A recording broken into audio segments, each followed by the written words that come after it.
If you like the video, make sure to like, subscribe, and comment. For more videos like this. Freakiest unexplainable experience you've ever had in your life that to this day you are still unable to figure out a logical explanation for what you believe happened? I was camping in a small boat shed down on the beach in front of my high school. There was 5 of us, 3 boys, 2 girls. Me and my girlfriend went walking along the beach and looked up the hill to my school, and on the soccer field between the beach and the school there was a silhouette of a short guy and a tall guy wearing coats and hats, sorta like gangsters or something. We looked at each other and said that's weird, and when we looked back they had vanished. I ran the 50 meters or so to the field, but there was nothing there, just the silvery glow of damp grass and moonlight. We went back to the boat shed and told the one girl there our story. Not long after, the other 2 guys returned. Without hearing a word of our story, they told us a story of how they saw a silhouette of a tall guy and a short guy in coat and hats down the end of a path, and then they just vanished. We were all a bit freaked out. We decided that we had just seen shadows, and just out of curiosity we asked the school cleaner if he had ever seen anything weird, without mentioning specifics. He said, "Yeah, I often see a couple of guys standing around in the dark, tall guy and a short guy in coats and hats. They open the canteen doors, because I close and lock them with the only key, and come back minutes later to them being wide open, but the padlock still locked. I'm yet to go hang out at the school again, but it's just down the road." Sleeping peacefully one morning when I hear a bird call outside, and in my head I hear English, "Someone do something." Kind of like when you hear someone speak Spanish and you hear an English translation in your head, if you speak English for a first language. It was jarring enough to make me get out of bed and go outside. I get out of bed, go outside and look around. Birds are everywhere, looking at one car in the parking lot. I look at the car, and upon looking underneath, I find a duck wedged into the tie rods of the car. No idea how the duck could even end up stuck the way it was, but I was able to free it and all the birds took off in one big swoop. 3 minutes later my neighbor comes out, gets into the car and drives away. I still have no idea how any of that actually happened. Happened to my dad, not me. When my dad was growing up, there was this house that was kinda off the grid that faced the creek and woods on one side and this long winding trail on the other side, with those large first-story windows in the living room and such, so you can see what's going on inside the house if you're on the trail side. The only person that lived in that house was this typical crazy cat lady who really didn't talk to anyone or go outside. My dad and his friends would ride their bikes on the trail every single day and pass the house and see the old lady doing normal things like watching TV and such through the large windows. Eventually things started to get strange with that house. My dad and his friends would ride by and see the old woman sitting in the same position for the entire week, just sitting there. He and his friends would ride by the next day and she would be sitting or standing somewhere else but still not moving. One day my dad rode by and she was sitting in a rocking chair just facing the wall, and the next he rode by with his friends and now she was sitting in the same chair but now facing the windows. Everyone swore that her eyes seemed to follow them, but she was unmoving. Eventually a foul smell started coming from the house, and every time my dad and his friends rode by she seemed to be sitting closer and closer to the window in that chair. Another day my dad was just walking and past that house and swears the door was open and he heard something like a kitten meowing but in pain. When he walked by that window the old woman was sitting down in her chair and moved her head to look at him the entire time until he passed. Dad and his friends never told anyone because this was the early 70s and you only spoke to your parents if it was important, and telling ghost stories could get you a whooping for wasting your parents' time. This continued for about a month until a firefighter and his wife were walking by that house and the smell got so bad he decided to call some people in and take a look. They found the old woman in her chair dead and all the cats she lived with dead around the house. According to the autopsy they did, she had been dead for almost 2 months up to that point. So that means when my dad and his friends walked or rode their bikes by her house they were looking at a dead woman who moved. Her son, who grew up in that house, came back after they removed her body and started talking a bunch of stuff about how a demon lived in that house named Charles, who had the appearance of an African slave in chains but the legs of a goat. He was written off as trying to gain something out of her death because he was a hippie into the whole drug scene and largely ignored though. The house was later torn down and the whole area converted into a hiking/dog walking trail. We live in different cities now, but my dad still refuses to walk or go anywhere near that trail because he still gets bad vibes from it. The one thing I could never rationalize happened to my girlfriend and I a couple of years ago. We came back to Orlando from a quick trip to see our families in South Florida. We're from the same area, so our respective parents don't live very far apart. At this time, one of our roommates, let's call him John, had bounced a check and owed us some money, so he was picking up extra hours and we thought he'd be avoiding us till he had the money. Well, I'm sitting in the living room and hear a series of my roommate's trademark sniffling sounds. He had some intense allergies, so he was always sniffling and blowing his nose. I hear him in his room sniffling and moving around and think nothing of it. John's home and in his room. He probably doesn't want to see us because he owes us that money, was my rationale. No problem. I just sit there and play video games for a while. The GF walks into the living room, and this time we both hear the sniffling and moving about. I quietly mentioned to her that John was home, but I thought he was dodging us due to the situation. John's not home, he's back in South Florida, she informs me. We both look at his room and my heart literally jumped into my throat. There was clearly someone in his room, and we both go silent. As if taking a cue, the restlessness in his room dies down. I knock on the door and yell, "John, what's up, man?" To no reply. We call the cops, the whole house is cleared, and we share a few nervous laughs with the cops who showed up. The window was locked, his bedroom door closed, everything totally as he'd left it when he left. I texted him that night to inform him that his room is haunted by a poltergeist with terrible allergies. During college, I had a car, which I kept, locked, in assigned student parking near the dorm. It had the usual stuff in the back seat, movies, music, swim gear, etc., and I was the only person with a key for it. One day I went out and the car was gone. No broken glass or signs of its disappearance. Called the police, no reports, no witnesses found, but they kept it on their watch list. About 3 weeks went by, and one morning I went out and my car was back, in its usual place. Nothing was missing, the gas tank was full, no scratches or damage, almost no difference in mileage reading. And here's the kicker, a handwritten note attached to the gearshift saying, "Thanks for the use of your car, tank is full." That's it. I had the locks changed, but couldn't explain this, especially since I had never given anyone a key. When I was a kid, we lived in an old house. It was common for me to be a little scared in my room because there was a storage closet with a door that never shut completely.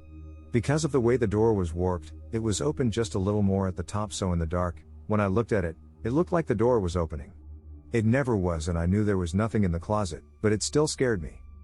I had one of those old antique beds that's really high off the ground, well, for a 6-year-old. I insisted on having a bunch of blankets, too, because I always have to be totally covered to sleep. One night, I woke up in the middle of the night. There was something beside me on the bed, but it was really hard to tell exactly what it was.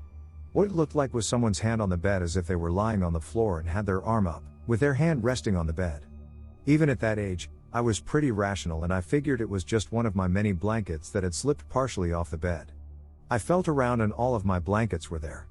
For whatever reason, I reached out and touched the hand. It was a hand. I'm absolutely sure of it, even now, 40 years later. I did the only thing I could think of to do and covered my head. I suspect now that I may have passed out from fright. The next morning, things were exactly the same around our house and there was never an indication that anything weird had happened that night. I was so terrified that I didn't tell either of my parents about this for years. I think the first time I ever brought it up I was in my mid-20s. Now I wonder exactly what was going on that night and why I would never discuss it with someone. I have kids and can't imagine any of them keeping mom about something weird happening to them in the middle of the night. When I talked to my mom about it, she had absolutely no idea what I was talking about. I think she believes it was just my imagination playing tricks on me. I was walking to a friend's house in Center City, Philadelphia, when a homeless guy came up to me and said to me, "Can I ask you a question?" Assuming he wanted a cigarette, I pulled out my pack and he quickly stopped me to tell me he didn't smoke.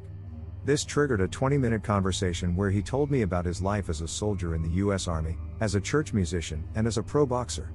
He told me he's 58 years old. I told him I was late and had to go and gave him $5.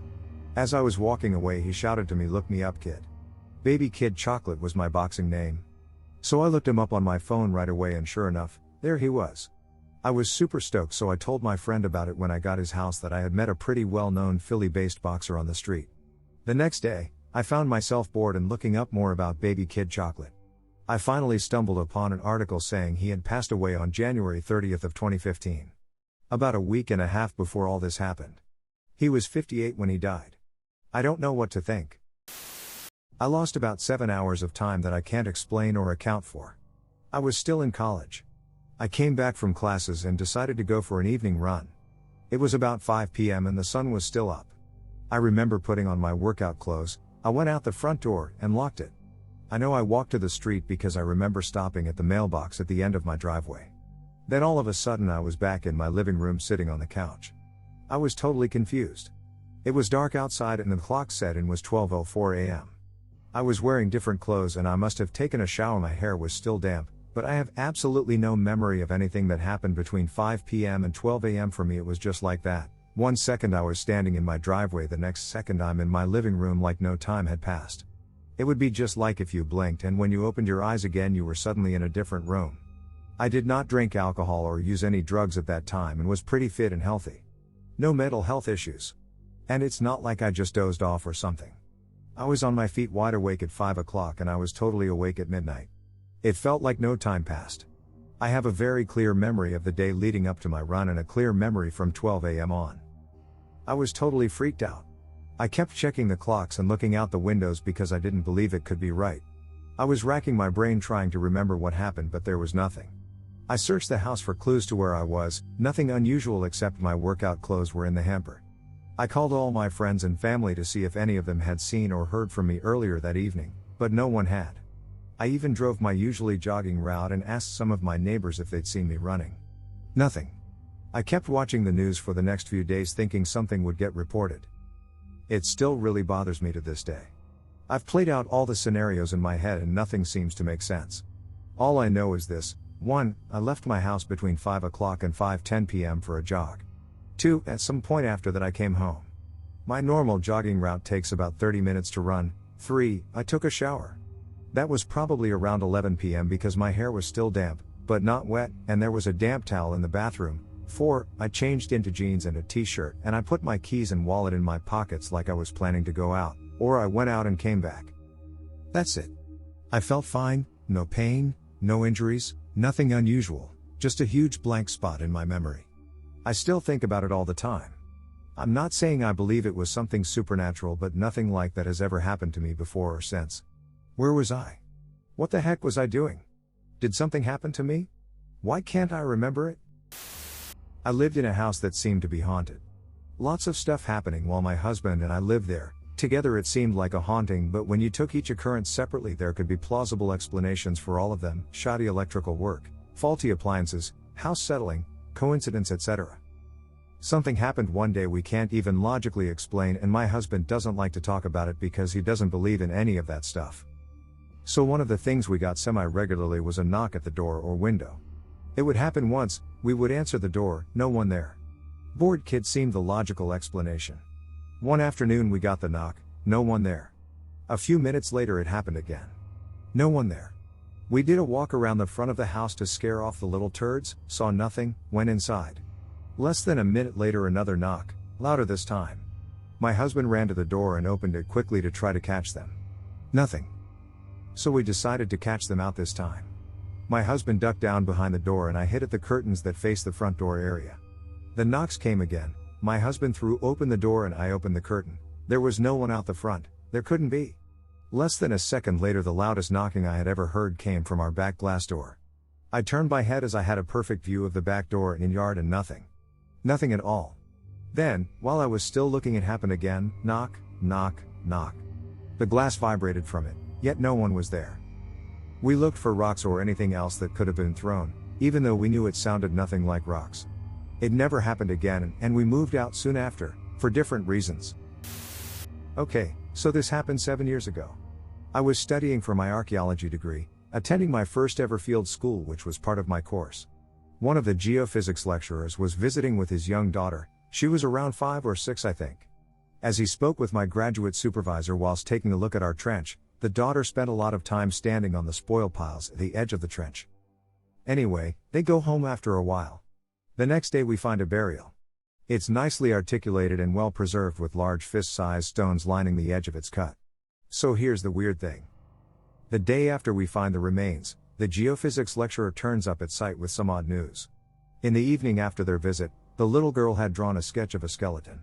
That's not so weird, you might think, a kid being inspired by the thought of digging in the ground and archaeology to sketch a skelly.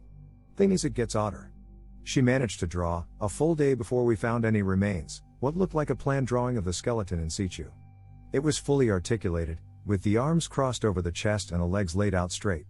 There were also stones drawn around the remains forming the edge of the grave. When the dad brought the sketch to site, This child's drawing matched up ridiculously closely to the official plan drawing that I was making. It wasn't just the articulation of the skeleton that really got us, but the positioning of the stones lining the grave. They were spaced quite deliberately apart, with 3 massive ones lining the head. The kid's sketch had exactly the same layout. The geophysics guy swore he wasn't winding us up, or that he had brought his daughter over to sketch it at some point. He told us after, that he went back home and asked his daughter why she drew that sketch. She said that she just wanted to draw the people that were there. We found a second associated burial a month later. One night about a couple months ago I was playing some games on my computer and I felt just sudden sick, just felt down and not good at all. I even mentioned it to a friend of mine in Google Hangouts. My wife was over her sister's babysitting for them while they were out for a date. She usually calls when she is on her way home. Well, I sent her a message in Hangouts and told her I don't feel good and that it came on suddenly. She told me she would be leaving soon. We'll cut to about 10 minutes later and I was feeling better, and she called. I answered and thinking it was her, said, "Hey babe, you on your way home?" Only for it to be my brother-in-law tell me that she passed out, convulsed, non-responsive and not breathing. I freaked out. The squad was called and my sister-in-law, who is a nurse was able to bring her around with CPR. That feeling that I had, I've never had it before. That sudden sickness, and just general down feeling. If I ever get it again, I'm rushing to wherever she is. It completely freaked me out, and what's even weirder is that I had sent a message to my buddy about and then her. All is well for her, she had her heart checked and a couple scans on her brain. Doctor thinks she just cut off blood flow from the carotid artery from turning her head too fast. That feeling is still unexplainable to me. While in high school way back in 1976 I worked for the school district during the summer as the water boy who basically set out all the sprinklers around the school and on the training and main playing field. I did this at night so that the fields could be played on during the day. When football season started, I worked from 6 p.m. to 2 a.m. I knew this area like the back of my hand. I had turned off and rolled up all the hose sprinklers around the school, and the last thing to do was to turn off the sprinklers on the training and playing fields in separate and pick up the interconnected pipes and put them on mounted racks. While heading out to the fields, I became aware of a breathing that was like it was in front of me. It just stayed with me as I walked. I went to the training field, turned off the water and went out to disconnect the elbow on the water pipes. I was in the middle of this empty field. There was enough moonlight that I could see completely 360 degrees around me, and I also had a flashlight. There was nothing close to me that anyone could hide, and I continued to hear this breathing as if it was directly in front of me. By this time, I started getting a little freaked out. So I loudly said, "Who's there?" And the breathing stopped. Momentarily, after a few seconds it started back to breathing like it had before. Now I am absolutely scared shitless. Whatever was making this breathing sound could not be seen. It was invisible and cognizant. It reacted to what I said. At this point I was completely scared, just no getting around that. I couldn't leave the pipes out because I didn't want to have to explain why I left them out, so I just started running and did not stop to listen for the breathing. I picked up all the pipes and put them away and left without stopping to listen. I just didn't want to hear this breathing. I went in the next morning to the administrative offices and told them that it was now getting too cold at night to continue watering, and I did not come back the next year to do the job again. To this day, I am 55 years old. I don't know what that was, but I know I didn't imagine it. I know that in the middle of that field, the source of that breathing could not be seen, and the source of the breathing reacted to me speaking to it. I have never found or come across anything that gave me a logical explanation as to what that was, or how that was accomplished. I have never been as frightened, before or since, like I was that night. This one time I was working a bit late. Afterwards I went to my girlfriend at the time. My phone's battery had depleted, so when I got to her place I only had the car's clock to tell the time, and it was about 21:00. I parked my car on the lawn next to their car as I usually do, but then when I got out I noticed something on the grass. It was luminous green goo. It looked like someone cracked open a glow stick and poured the contents into a little puddle on the ground. First I thought it might be my car reflecting light on something. My car is a dark green and there was a full moon out, clear skies.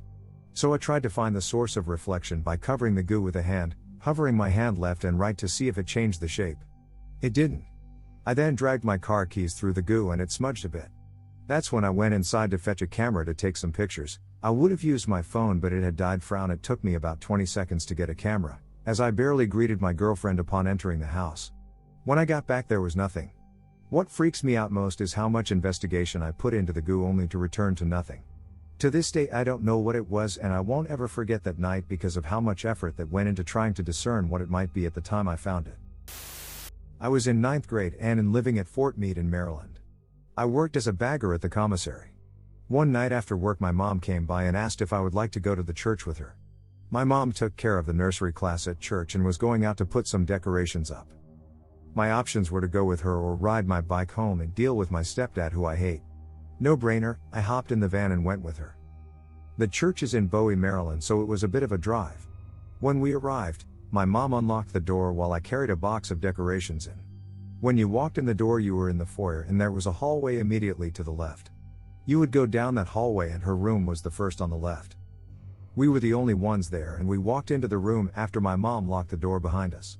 We hadn't been in the building more than 2 or 3 minutes when from deep in the building, sounded like it came from the pastor's office, we heard a woman scream. My blood immediately turned to ice in my veins. I have never been so terrified in my life.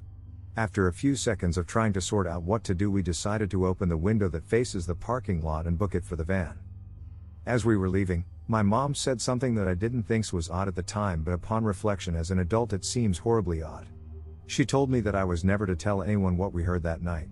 She didn't want to go to the police and we didn't speak of it for a very long time. Not my story, but my dad's. He was awoken in the middle of the night by his deceased mother's voice. She was saying, Bob, you need to get up and protect your family. The first time he passed it off as a dream and went back to sleep. She woke him up again saying the same thing, you need to get up and protect your family. He got up and checked on my sister and I, we were both asleep, so he went back to sleep. She woke him up a third time, but her voice was much more demanding that he needed to get up and protect his family. He got up and checked on us again, went to the basement to make sure there was no issues down there, and stopped by the front door to make sure it was locked. He jiggled the handle and it was locked, but when he pulled on the handle the door came open. Our front door, you had to give it an extra push to get it to latch.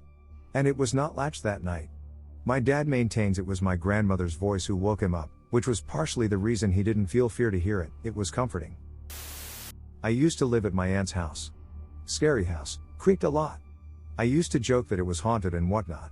Now, I am a very rational human being, I like to think so at least. It was finals week at school and I had been studying all night at a friend's house. I was extremely tired. When I got to my aunt's I realized I had left my keys at my friend's house, but no matter, it was only a few hours until morning anyways. I would sit down on the back and chill until my uncle came out for his daily walk. I sat down on a couch on the back porch and just kind of laid back. There was only a single light on and it was almost directly over me. I wasn't really sleepy at this point, I hadn't been sleeping well for a few weeks, so I'll give it that, but I looked directly at the light and must have dozed off. I woke up when the sun was almost crowning over the horizon. The light was flickering, but it was a weird flickering, it was smooth, I guess. It wasn't shutting on and off as much as it was kind of dimming, ever so smoothly. Then, I felt this thing, almost like what Molly has described as, that rush of energy on the back of your spine, going back and forth, up and down my spine. It felt weird, I was scared, but mostly, and this is very important to me, I was awake. I felt the need to look up, back at this light, and when I did, I heard a voice. But I didn't really hear it, it was inside my mind, kind of, it wasn't audible. I know. All it said was, soft and sure, I can still feel the words to this day, it's time you knew we were here. The rush of energy left me, the light dimmed away and a few seconds later my uncle opened the door and happily asked me what I was doing awake so early. I don't even know. I have had a few weird experiences before, but the most recent happened a couple of months ago. I was alone in the house and walking from one room to another, as you do, when I felt something really pull my hair. I immediately assumed I'd caught it on something, as I do, but couldn't figure out what it could have been. I carry on walking and it happens again, but harder this time, and by now I'm standing in the middle of the room where there is nothing at all to catch my hair on. A few seconds later, while I'm just standing there, I feel it again, like someone sharply yanking down on my ponytail. I say stop out loud, feeling like an idiot. I then hear breaking glass in the kitchen and head through. A wine glass, which had been right at the back of the counter, is broken in the middle of the floor, but nothing else is disturbed. A minute or so later my bedroom door opens and slams shut. All windows and doors were closed, but I don't think a draft could open and close a door, and combined with everything else, it left me at a loss to rationally explain. Was taking a walk, listening to some music and observing the property. I get down to the unused house my dad's family used to live in, and I sit down on a hill across from it. As I'm sitting there, browsing the internet on my phone and listening to music, I could have swore I heard a porch swing creaking.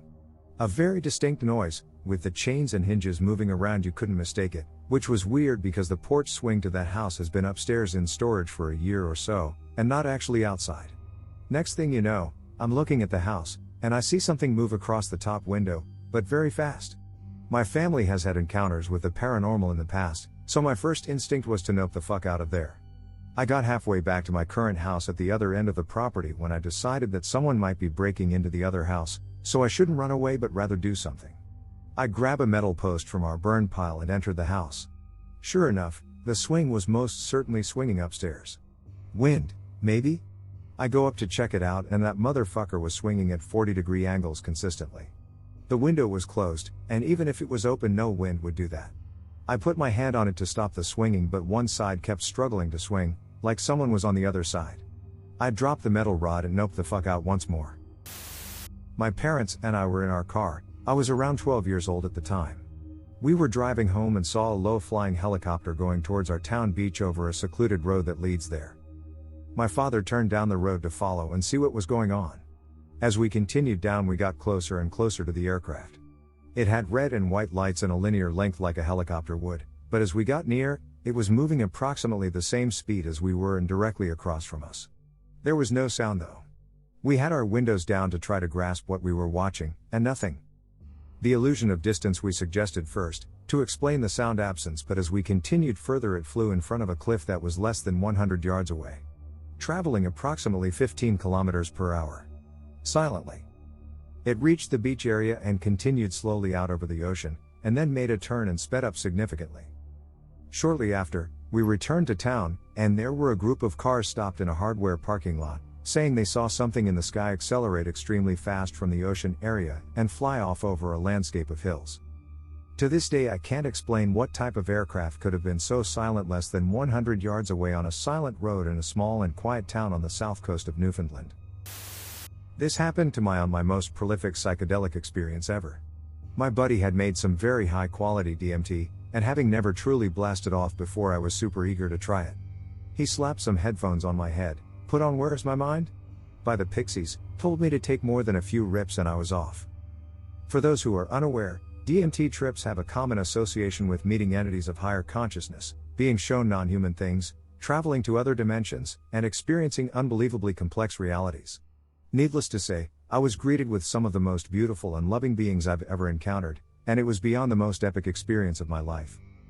At one point during my trip, one of these beings reached over to my wrist and grabbed a bracelet I was wearing that was given to me by a close friend. He pulled on it and it snapped, but I didn't really pay much attention to it as there was simply so much going on. After I come down, I take my headphones off and look around the room. My bracelet had actually snapped. It was made of several leather cords, and unless you were pulling really hard, you'd probably need a scissors to break it. I asked my friends who were in the room with me which one of them had been the one to rip my bracelet while I was gone, but they were really confused. Nobody had touched me at all. I had simply sat there, headphones on, for a good 5 to 8 minutes, saying nothing.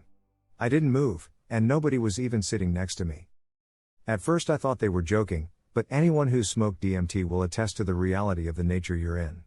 I've tried to think of logical explanations for what happened, like maybe I subconsciously reached over and grabbed it during my trip, but my friend said I didn't move. Basically I went into the trip wearing a sturdy bracelet and came out with it ripped off.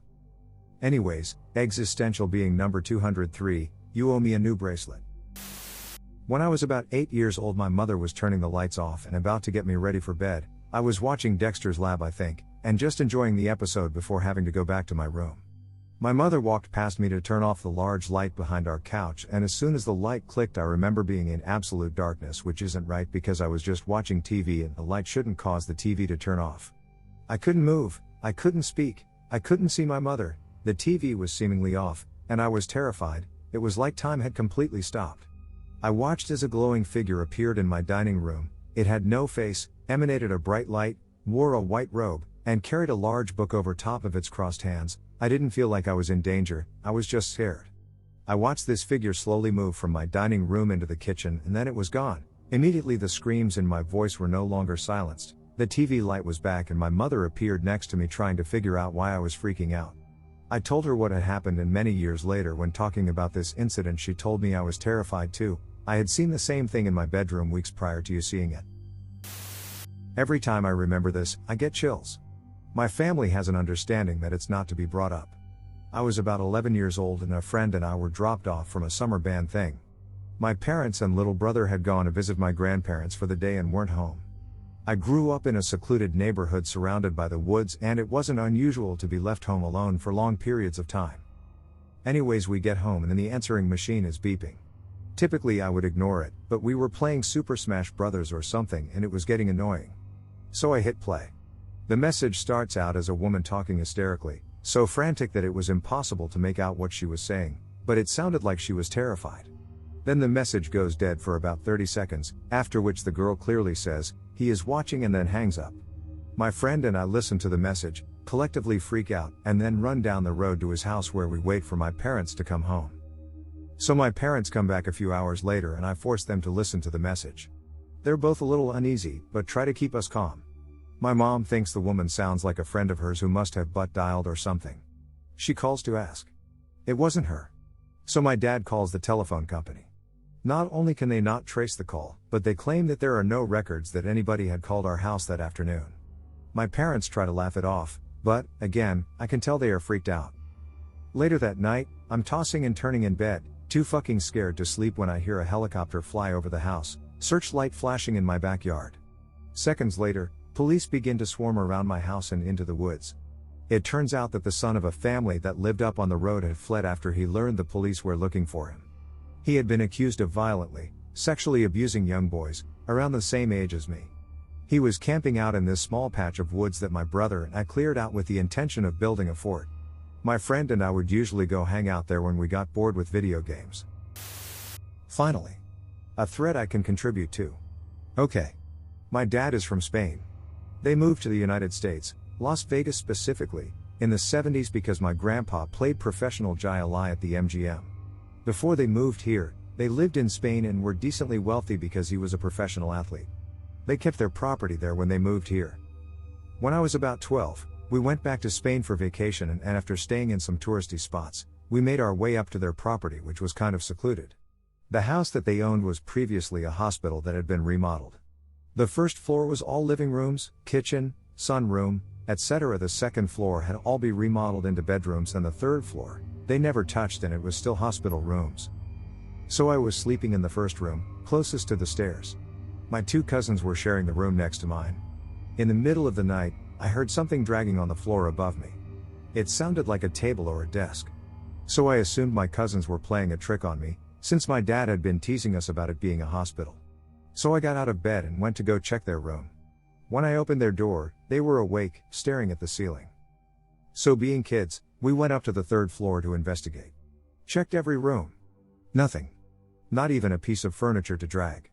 To this day, I still don't know what that was, but I haven't been back to that house since. Note, the body of this story takes place between August and October 2009. I was a graphic designer at an agency shortly after I left college. Every day was incredibly stressful. They never knew how to say no to the client and always overpromised and underdelivered. Every project was an emergency.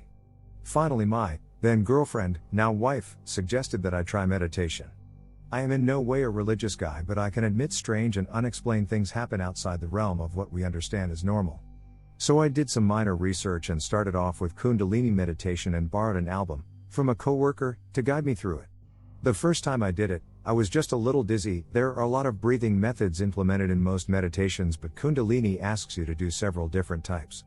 The next time it was around 3 a.m. This was also to help me sleep. My girlfriend was asleep and I was sitting on the floor in the bedroom by the bed. I could hear my breathing and my GF's breathing and, distinctly, the breathing of someone else. My eyes snapped open and I turned around expecting Tina to be standing there. Nothing. I turned back around and was facing the doorway that leads out into a short hallway. That was where I first saw it. It was humanesque but standing awkwardly, like this is not how it normally stands. It looked like it was struggling to stay on 2 feet. I could not make out details. It was entirely black, not to be confused with an absence of light, but black as a color, and it was standing in a dark hallway. We have a wireless switch for our fan/light. I hit the light. Nothing was there. The next day I tossed it off to it being late and a weird breathing exercise. It was just my brain playing games on my overactive and tired mind. I went to work and came home. Tina called and said that she was running late and that she would be home in a few hours. I said I would have dinner ready. The water was boiling with the pasta and the meat sauce was on a low simmer and it had gotten dark. I had been playing a game when the timer went off and suddenly realized just how dark it had gotten. I went into the kitchen to strain the pasta. This part happens in the blink of an eye. I had that feeling that someone was there, like having your eyes closed and someone holding their hand in front of your face. I freaked out and thought it was an intruder and turned quickly with a knife from the counter. With all of the survival skills I have, I still dropped the knife when I saw it. It was only there until it was in my direct field of vision. It was, again, in perfect lighting, still a totally black spot, not really reflecting any light, still no details inside the silhouette. I stood for what felt like forever staring in the space that it had been, possibly still was, and darting my eyes around to the other dark places to make sure I was alone. I did not want to tell Tina about it. A few years before, she had nightly night terrors and would wake up screaming this horrifying scream. Weeks passed and my hesitation to walk into a dark room passed with them. Eventually I decided to leave my job, and because of the backwards work ethics, they were not going to pay for the 2 weeks of off time I had not used. I took the 2 weeks as vacation and decided to give my 2 weeks notice when I got back. It was going to be a stay cat hine, sleep as long as I can, play games the rest of the day. I would cook dinner and be all around relaxed when Tina got home. About a week in, I woke up briefly as Tina was getting ready for work and fell back asleep. What I thought was minutes later, something felt off and I opened my eyes. Out of the darkness of the hallway came a figure, like a rigid corpse being thrown at me, flying over me and landing on me. I sat up with a short scream.